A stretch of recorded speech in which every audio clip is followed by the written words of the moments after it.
Hi guys, Samantha from Jessama Tutorials here, and today we're going to be doing an organic bracelet using some Extruding.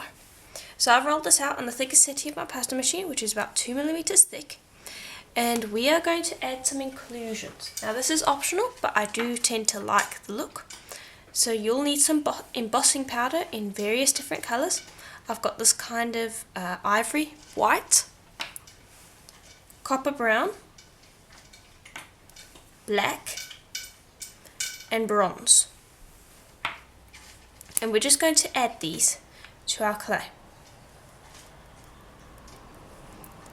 Now if you're wondering how much clay I have here, I have about 2 blocks out of a 4 block piece of Polymer. Okay, so I'm just adding the embossing powder, and I'm going to mix this by hand. I'm not going to put it through a pasta machine because that would make a mess. So you want to mix this by hand. An embossing powder is oven safe, obviously, so you don't have to worry about it when you're putting it in clay. And it can create a really interesting effect. We're going to create something similar to the Savannah effect clay in Cernit. Okay, so I'm just going to fold that over. And I'm going to fold this one over, and I'm just going to press nice and hard, and then I'll use my roller to start mixing this in. And it's going to be a bit of a messy process to begin with. You're going to have embossing powder flying all over the place, and this is why I don't want to put it through my pasta machine, because the layers of clay don't tend to stick to each other very happily in the beginning. So you're going to want to mix this by hand, as you can see. And it will take a bit of time, but just persevere and you'll see it start to come together after a little while.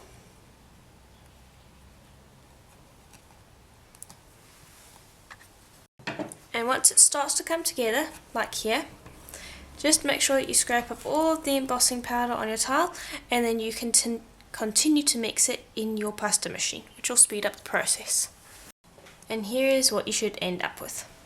So it's kind of grainy, very organic looking, and this is what we want for our project. So the next bit is going to be to bring along an extruder. If you don't have an extruder, you can roll the snakes by hand, but it's definitely easier to use an extruder. So to prepare it for the extruder, what you're going to do is you're going to fold it in half, make sure that you don't have any air bubbles.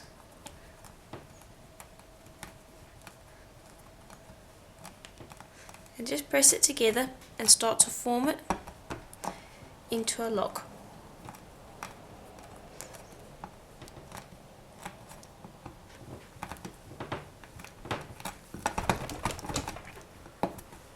And it does not have to be a perfectly round log, it just needs to be able to fit in your machine. Just rolling it. And I've got my machine here, and I'm just going to break off a bit because I don't need all of that.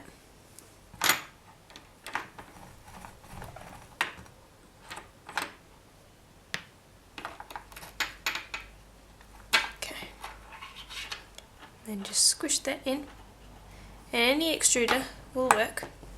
Just make sure you have nice fine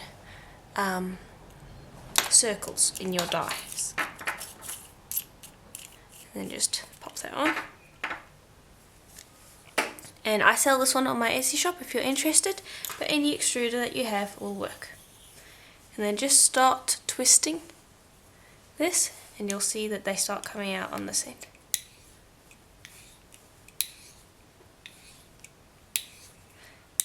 Okay, and I want them to be rather long, so I'll just continue going for a long time so that we get nice long pieces of clay.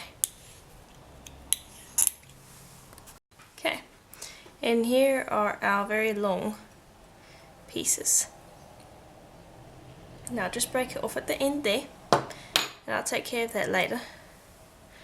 But now I just want to grab this and just separate out any strands that might have got disconnected.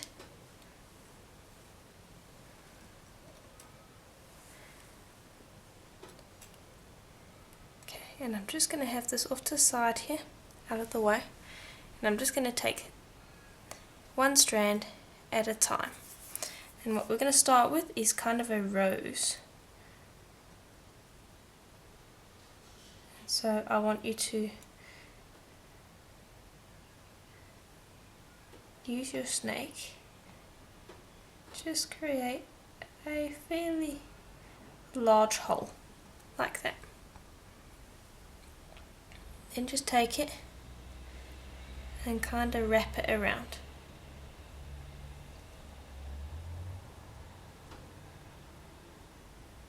You can overlap it if you want. I'm just going to press every once in a while to get these pieces to stick together. And I'm going to go around to the other side now.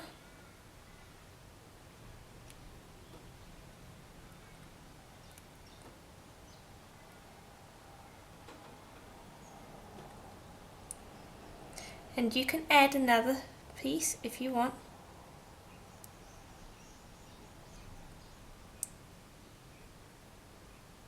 But that's what it looks like on the outside.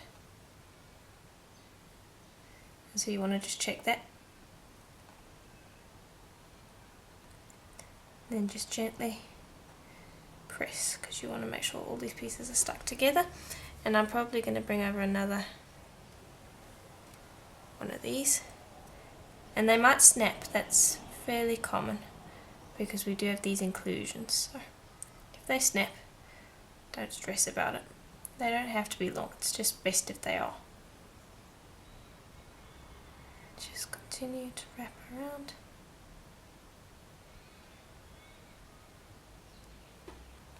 Then just gently press that down. Okay, and I'm pretty happy how that looks. So I'm just going to press that together. You don't want to press it too hard because we're going to antique that later, but that's basically what you want. And you want to make quite a few of those. So that's one of the things that we're going to make. Okay, next thing I want to make is a tube, and so I'm just going to take one of these wooden tubes that I have, and I'm going to grab another piece of clay. Now the start is going to be a little difficult because clay does not typically stick to wood. So just hold it while you're doing this for the first amount. Just proceed to wrap it around the wood and overlap. And after a moment or so, you'll find that it will have stuck onto the wood, and then just twist it and just continue to kind of overlap.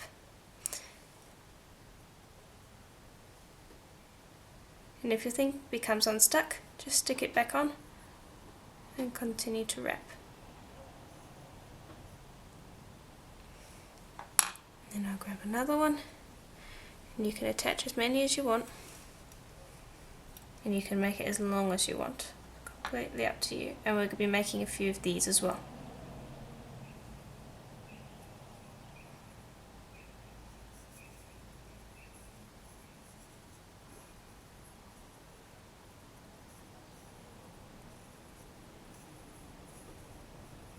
And you can see it's starting to take shape.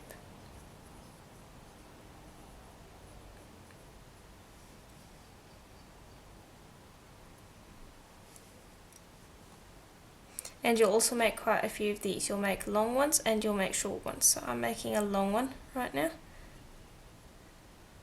But you want to make short ones too.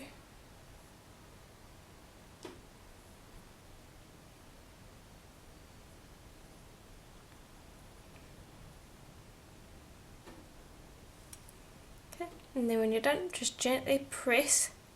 Don't press too hard, but you just want to press a bit to get it to stick together, and then you should be able to get that off the wood pretty easily. And there is your tube, and you want a few of those as well. So you can make a whole bunch of those, And then lastly, just grab some of this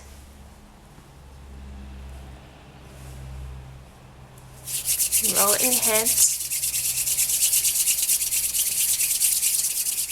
like so, and just, it might take a little bit to get it to stick together. You just get it to stick together like so. Roll it in your hands.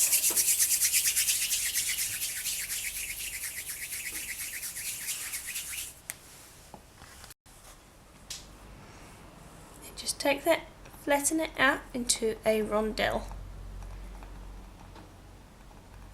shape like so. And then just grab this and make a marking in the middle. And then take a micro cutter and cut it out. And you can use the tops and the bottoms of the micro cutters, as you can see. And then just grab something and get that out of there. And you can use that again for your next bit. And then just have this go through the other side as well, just to smooth it out.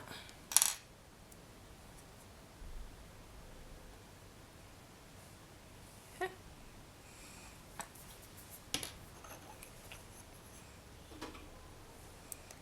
And I want to just pop that onto here to stabilize it.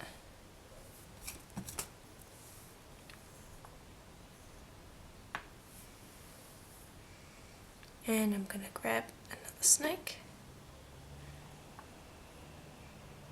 I'm going to attach it to the side, and then I'm just going to roll.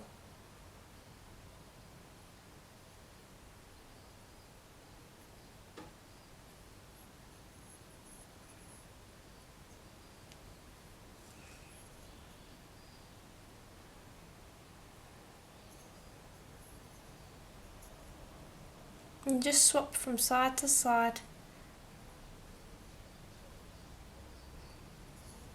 as you go around. And you'll need to press as well to just give it some stability.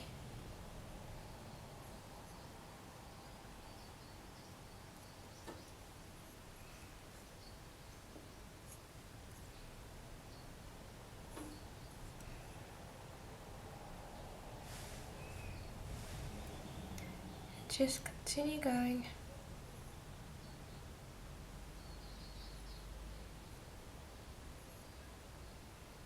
Until you've got a pretty good cover.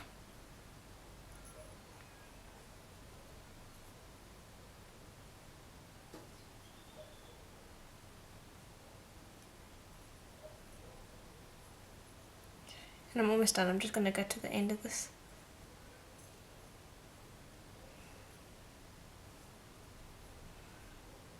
And you can make up some new ones of yourself, depending on what you want to do. You just want to make it look really nice and organic looking.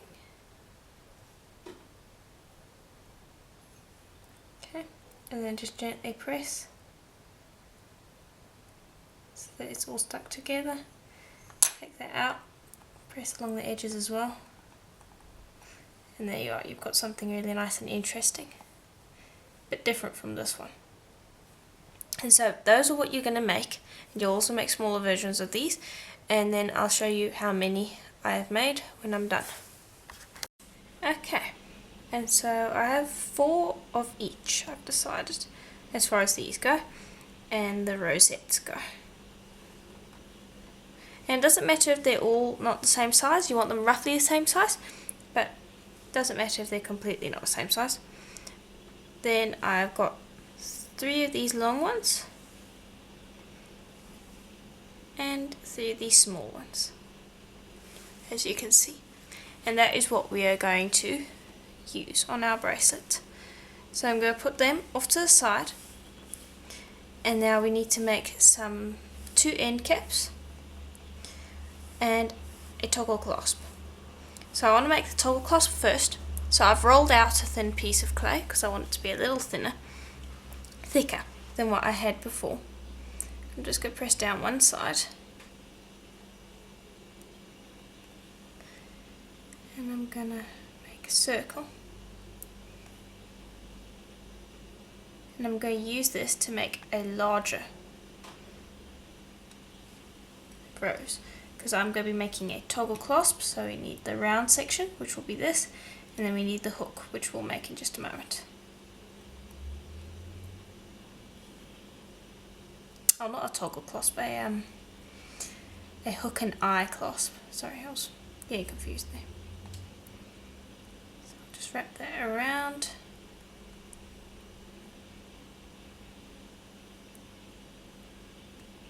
Like so. Then just use a blade to quickly pick up and turn. I'll start wrapping on the other side as well.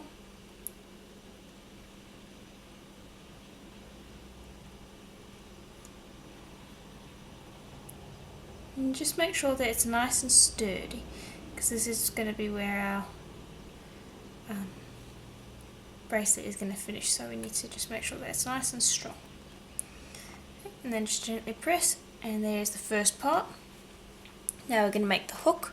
So I've rolled out another piece of clay, which is a little thicker, and I'm going to start by just tapering this end gently.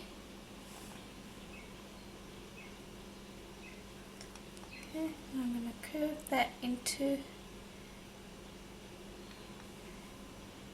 a little round twist.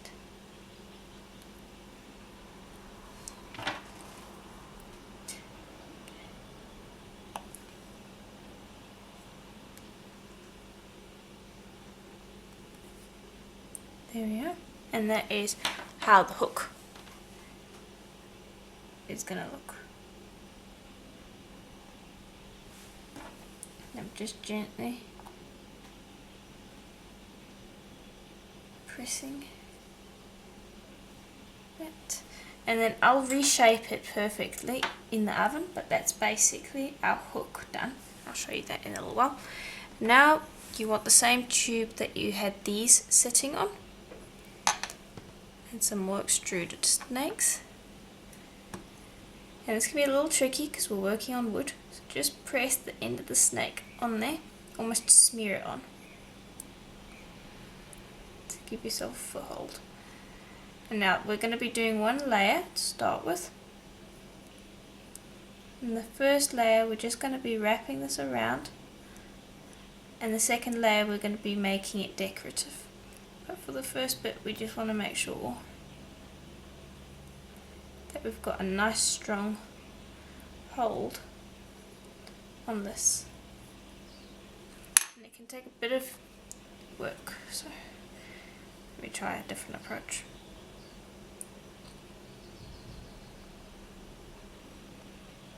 Just trying to get this to wrap around. There we go.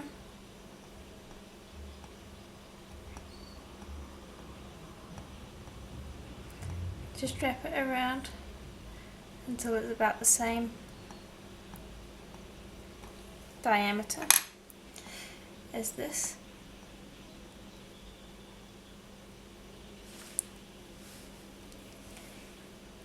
Okay. Then pick it up. Just being very careful. This is a very fiddly process. Just gently hold it there, and then begin to wrap around.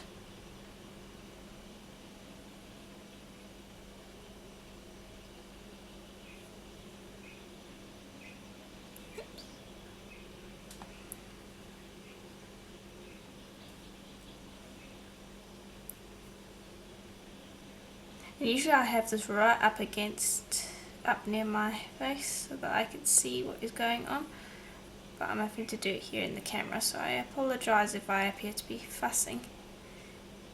That's because I'm trying to keep it in view for you. Okay, so now we've got a nice cap on the top, and we need to lengthen that because it needs to be a longish cap, because we want to be able to fit in stuff so that our hemp can be clamped. So I'm just going to wrap this around until I feel like it is long enough. And you're going to make 2 of these. And then you'll pop all the stuff in the oven. And there, I feel like that is long enough. Then you'll just go with your snakes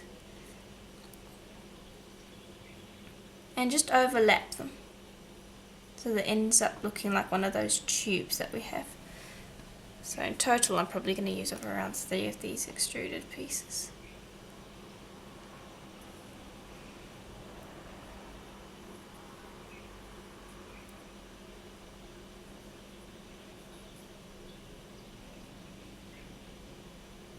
Okay, and then make sure that you go up to the top as well. That needs to get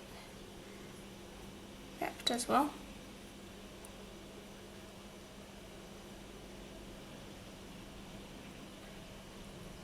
Like so. And just have fun, there's no right or wrong once you get to this point.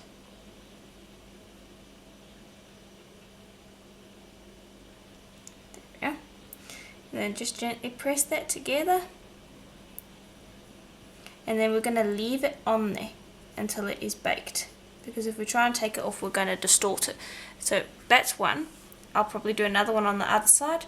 And then when you bake it, just grab some leftover clay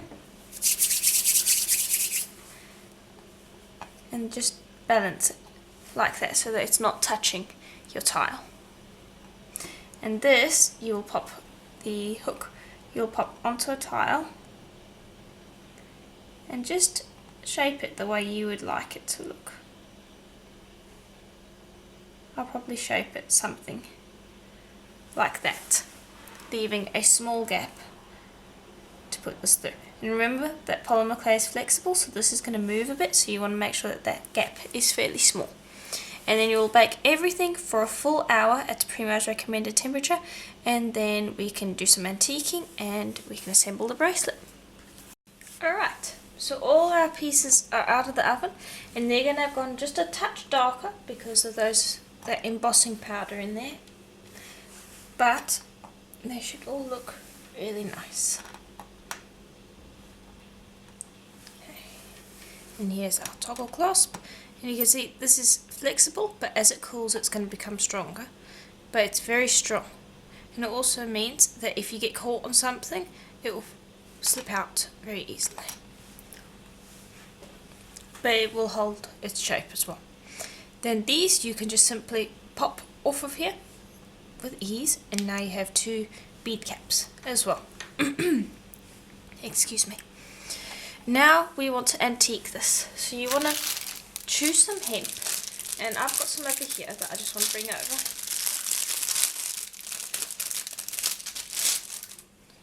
And I quite like this purple. I think it's quite striking against this ecru, though I also like the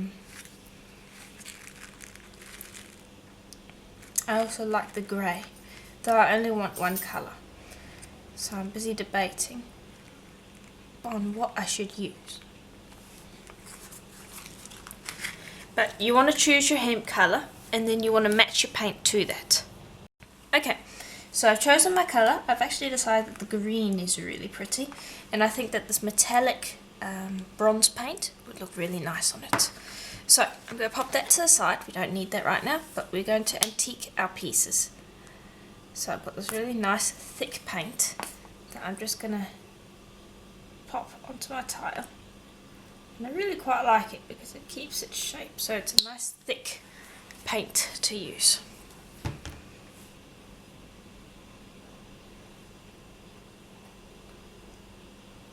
And I'm just going to brush it over the surface.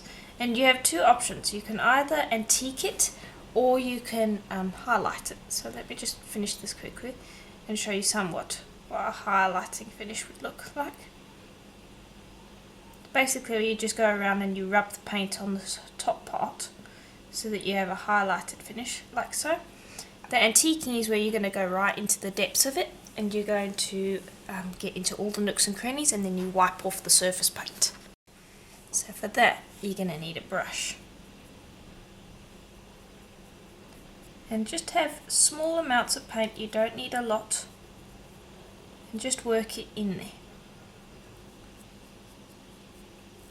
until the whole thing is one colour. And this paint's actually a really nice paint for faux metal. I'll show you the brand in just a minute, but you can see that it looks quite nice, and you could actually leave it like this and have almost like a faux metal piece. I'm not going to do that, but it's just an idea. Just make sure you get into all of those little nooks and crannies, and don't have big pieces of paint lying around either. You don't want that. Okay, and just quickly, here is the brand. Now I'm going to pop that to the side, and I'm first going to use a piece of tissue, Kleenex. And I'm just going to gently brush away the paint that I can get.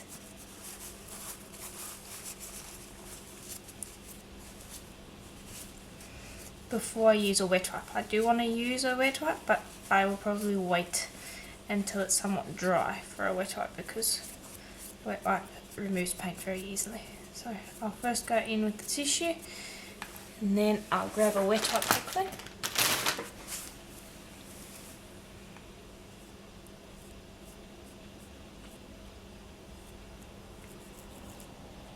And that will clean it up very quickly.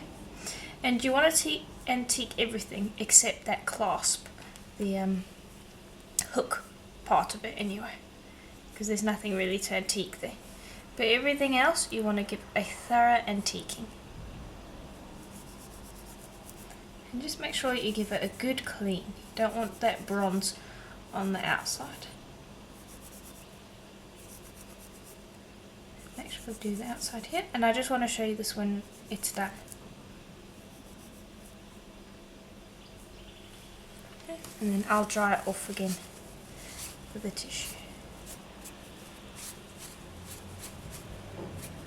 And that is the colour that we're going to have.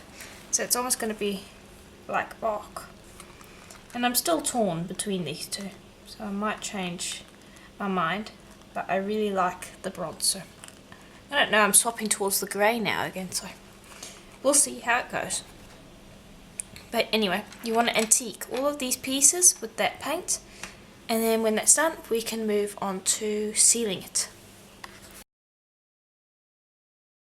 Okay, so here they all are now that they've been antiqued, and they look really quite nice. And I've decided, as far as hemp goes, I think black is actually the most striking, and that's the one that I am going to end up going with. So now we need to finish off one side of our cord. So I've got the right finding in silver, and it's going to be hidden by our bead cap quite easily. So let me just find our bead caps. Here we are. So you just want to check that that fits inside, and it does.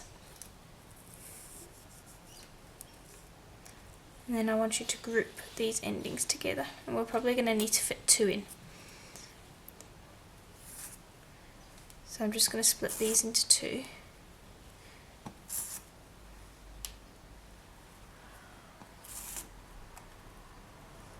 Okay.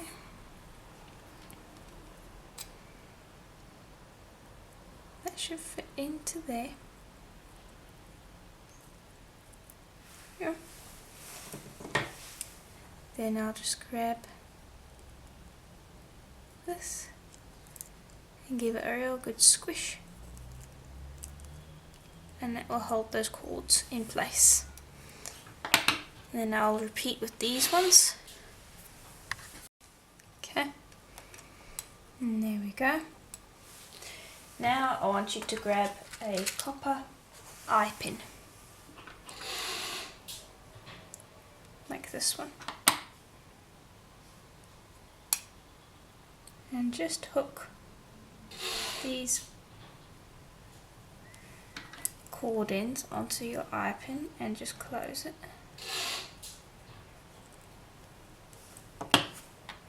And if you have a hole in here, you should be able to stick your copper cord copper ending through there.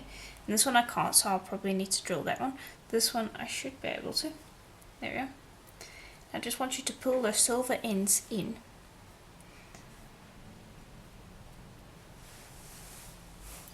Like so. And then use your round nose pliers to create a loop. And then I'll just do one wrap.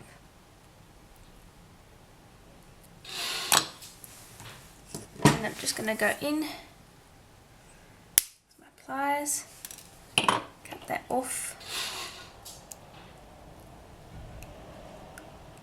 and just join that back together. And there we go, so you see it hides the silver findings quite nicely. And now I'm just going to grab a copper jump ring.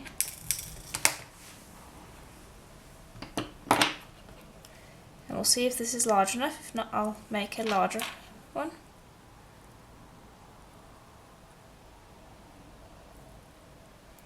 And so you could just use a copper clasp, but I did want to make some polymer clay clasps so that they matched. And there's the one. And the copper matches nicely because of the paint that we have used.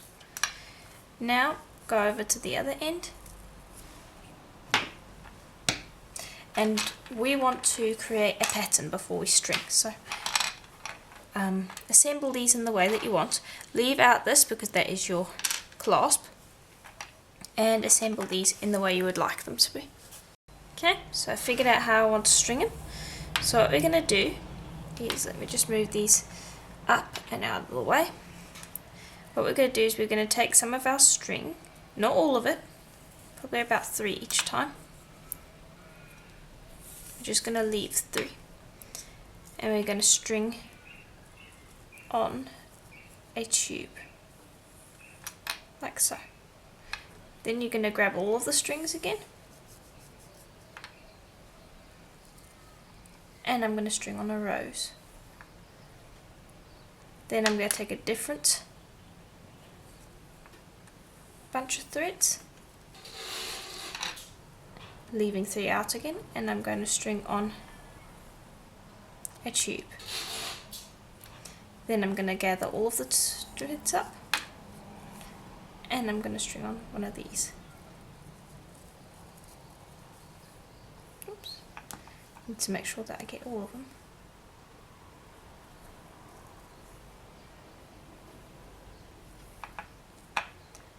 And I'll string that on. Okay, so you can see it's going to kind of have that really rustic, interesting look. Then I will gather up those cords again, and I'll string on a tube. I just want to get to the middle, and then I'll show you what we're going to do. So the middle part, I'm going to string on a rose, one of these tubes, and another rose. So we have a large middle piece. I'm just seeing if I like that.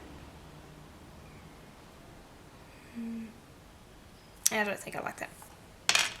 I'll just make it a rose. Okay. And I'll gather up another bunch of threads, and I'll just continue going in somewhat of a pattern until I have no more tube beads. Okay, then gather these all up, separate into 2, and then basically repeat what you did on the other side with the cord ends and end cap.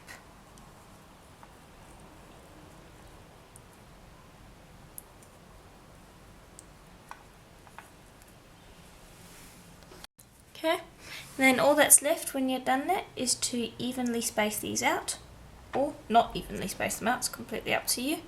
Just space them out to your liking, attach the clasp, and your bracelet is done. And you could also turn this into a necklace as well. So, I do hope that this tutorial was helpful to you, and and that it was interesting. I showed how to create bead caps and how to create a clasp, so hopefully that will help you later on in your other projects as well.